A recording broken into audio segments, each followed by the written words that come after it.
आफ्रिकामध्ये एक स्लोगन आहे की mother's baby father's maybe, की तसं म्हणतात ना की मुलांना फक्त आईने सांभाळायचं आणि बाबांनी नाही सांभाळलं तरी चालतं. पण हे काय इतकं डोक्यात रुजून गेलेलं आहे. रुजलेलं म्हणजे मधल्या काळामध्ये तशी कंडिशन होती. एक 300 नावाचा पिक्चर होता.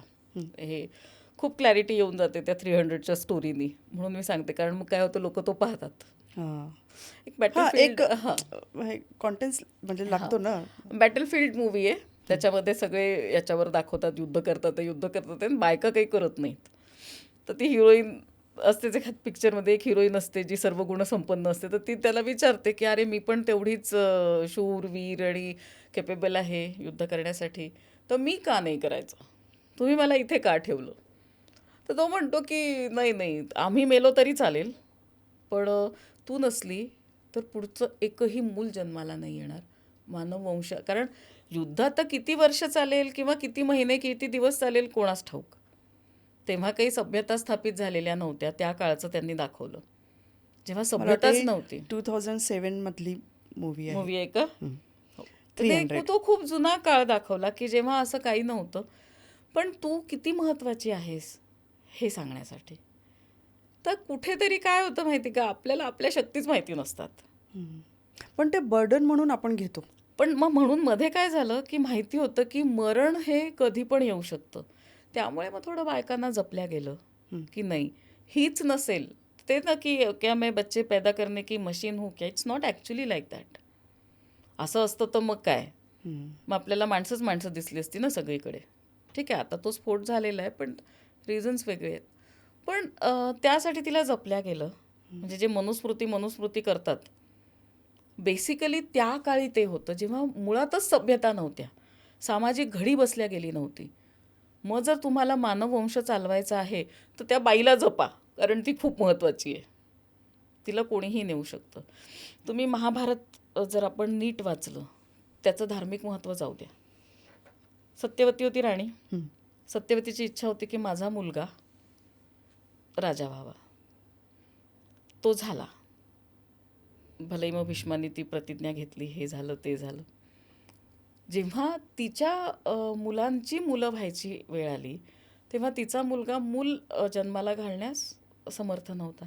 तिने काय केलं, आपला पहिल्या नवऱ्यापासून जो मुलगा होता जो, त्याला सांगितलं की या तिघींसोबतही तू मूल संबंध जन्माला घाल. प्रस्थापित कर. हां, दिस इज विमेन पॉवर, की नाही जन्माला आलंच पाहिजे. आणि कुठे धार्मिक आडकाठी आली, एवढे मोठे मोठे ऋषीमुनी होते. तर आहार निद्रा भय आणि मैथून हा प्रत्येक जो जन्माला येतो, जो प्राणी, माणूस जर म्हणत असेल ना की नाही मी प्राणी नाही, समित तो नाकारतोय. ह्यासाठी बाईला जपल्या गेलं.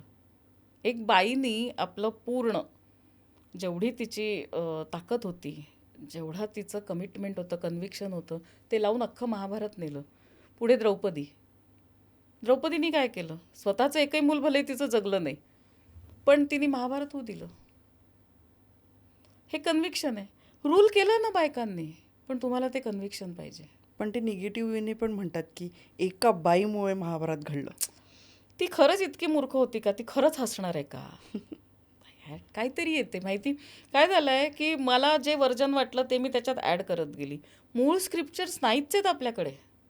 आता ते होतं आहे पुण्याला, ती प्राच्यविद्या संशोधन केंद्र जे आहे त्यांच्याकडे, की मूळ संहिता काय आहे. आपण साधा विचार केला तेव्हा कशावर लिहिले असतील ना, एवढे हजारो पानांचं कोण लिहिलं असेल हो. छोटे छोटे स्क्रिप्चर्स होते, छोट्या छोट्या घटना होत्या. त्याला ती मयसभाच आवडली नाही मुळात, की इतकं सुंदर काही बनवलं आहे, टेक्नॉलॉजिकली खूप सुंदर, त्यामुळे तो त्याचा पडला.